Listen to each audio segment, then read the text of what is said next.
ৰাজ্যৰ শিক্ষা বিভাগৰ বিশেষ পদক্ষেপ IIT গুৱাহাটীত 1000 ছাত্ৰ-ছাত্ৰীক নতুনকৈ দুটা বিষয়ৰ অধ্যয়নৰ সুবিধা প্ৰদান কৰা হ'ব। নতুন বিষয় দুটা হৈছে BSc ডাটা সায়েন্স আৰু আৰ্টিফিচিয়েল ইন্টেলিজেন্স। এই বিষয় দুটাৰ বিষয়ে সজাগতা সৃষ্টিৰ বাবে আজি 22 এপ্ৰিলত গুৰেশ্বৰ উচ্চতৰ মাধ্যমিক বিদ্যালয়ত সমগ্ৰ শিক্ষা অসমৰ তৰফৰ পৰা সজাগতা শিবিৰৰ আয়োজন কৰা হয়। সজাগতা সভাত বিদ্যালয়সমূহৰ বাক্সা জিলা পৰিমণ্ডলৰ পৰিদৰ্শক জেহৰুল ইছলাম উপস্থিত থাকে। সজাগতা অনুষ্ঠানটো পৰিচালনা কৰে বিদ্যালয়ৰ অধ্যক্ষ বিশ্বজিৎ ডেকাই।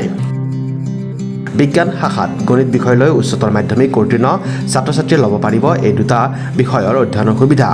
ছাত্ৰ-ছাত্ৰীয়ে উচ্চতৰ মাধ্যমিকত 60% নম্বৰ লৈ উত্তীৰ্ণ হোৱা হ'ব লাগিব। Actually, আমাৰ সমগ্ৰ শিক্ষা আসাম MD ছাৰৰ পৰা এটা মানে মেছেজ আহিছিল যে এইবেলি গুৱাহাটী IITত 1000 ষ্টুডেণ্টক পঢ়াব। সেইটো কোৰ্চটো হ'ল BSc in data science and artificial intelligence.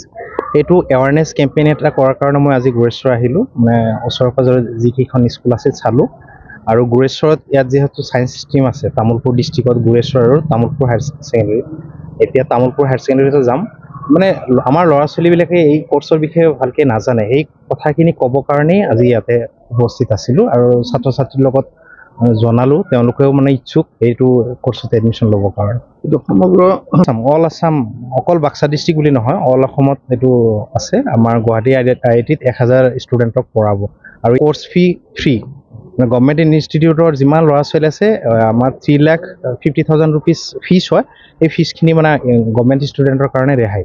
অকল হায়াৰ ছেকেণ্ডেৰী ষ্টুডেণ্ট আৰু ইয়াৰ ক্ৰাইটেৰিয়া হ'ল মানে ছায়েন্স পাছ 12 পাছ হ'ব লাগিব আৰু উইথ মেথামেটিক্স এগ্ৰিগেট 60% মাৰ্কছ থাকিব লাগিব। এইটোৱে ক্ৰাইটেৰিয়া। আপোনালোকৰ মাধ্যমৰ জৰিয়তে মানে এই ল'ৰা ছোৱালীখিনি যাতে এইটো গম পায় তাকে অনুৰোধ জনালোঁ। এটলিষ্ট ট্ৰাই কৰিম 20-50জন আমাৰ বাক্সা ডিষ্ট্ৰিক্টৰ পৰা ওলাবৰ কাৰণে চেষ্টা কৰিম। কাৰণ MD ছাৰেও আমাক এইটো নিৰ্দেশনা দিছে যে আপোনালোকে ল'ৰা ছোৱালীখিনিক জনাওক।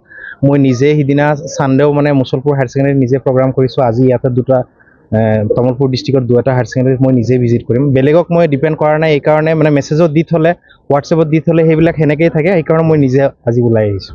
Desk report, news express, Assam.